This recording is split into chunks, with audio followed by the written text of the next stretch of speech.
Hunter Pence went 3 for 5 with a second home run in as many games yesterday, giving him 9 on the season.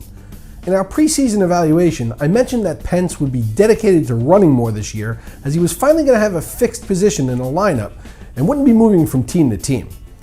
He's the kind of player that often flies under the radar and doesn't even crack the starting roster for about 10% of fantasy teams.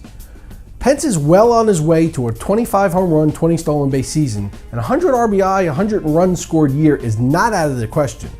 That's fantastic fantasy production, and someone you could probably nab in a trade in a favorable deal, because he's one of those guys that's always undervalued. Eric Stults fanned a career-high 12 batters Wednesday, allowing just 1 earned run on 3 hits and no walks in 8 innings. He's available in more than 80% of leagues, but I wouldn't go out running to grab him. Even a blind squirrel finds a nut once in a while. In an effort to reclaim his #1 shortstop ranking, Tulowitzki went 3 for 4 with a double, his 11th and 12th home runs, and 3 RBI. Tulo has 6 home runs in May to match the 6 he hit in April, and his .337 batting average ranks in the top 5 in the National League.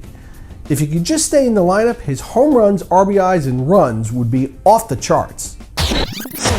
Remember in the beginning of the season when the Cardinals couldn't find a closer? Jason Mott went down, Mitchell Boggs couldn't get anyone out, and the Cardinals were screwed. Enter Edward Mujcia, who's now 17 for 17 in saves on the year with a 1.88 ERA and a stunning whip of just .58. I wouldn't ordinarily talk about the same player 2 days in a row, but after recommending that you stop what you were doing to get Dominic Brown on your roster yesterday, as if it were on command, Dominic went out and parked 2 in the cheap seats last night, stealing a base for good measure. Brown was starting in less than 50% of leagues 2 weeks ago and is up to 75% now. He's now second in the National League with 13 home runs. I'm going to say it again, grab him now before it's too late. Can the season get any worse for the Dodgers, Matt Kemp, or his fantasy owners? Kemp can't buy a bleacher reacher or an RBI. He had to leave Tuesday's game after being hit on the elbow by a pitch and had to leave last night's game in the 7th after suffering a hamstring strain. The guy should just stay in bed Thursday because you know things always happen in threes. He's scheduled to undergo an MRI later today, and we'll find out in a bit if he's headed for the DL. Giancarlo Stanton did some light running and cutting in the outfield prior to Wednesday's game, and he continues to swing the bat and take part in light fielding practice.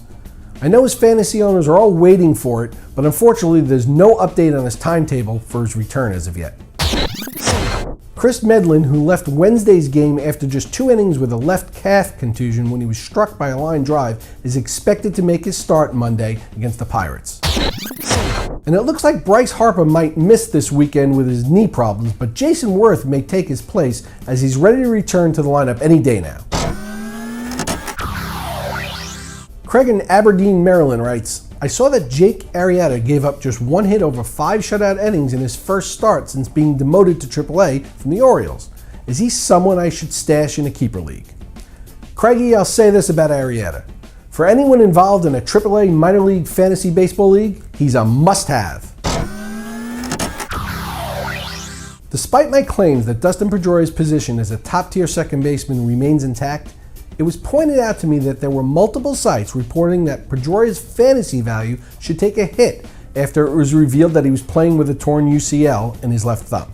Unfortunately, that advice couldn't be further from the truth, as the injury has absolutely no effect on his performance whatsoever.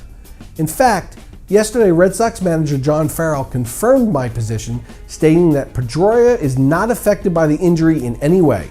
Further elaborating, he said, I think he's 100%. Be careful what sources you're relying on your fantasy information for. Many sites out there, even the larger ones, have kids simply scraping the internet and repeating what others claim to be breaking news. If you're not getting your fantasy info from the reliable sources at RotoExperts, you're not getting any added value at all. For RotoExperts, I'm Mike Cardano.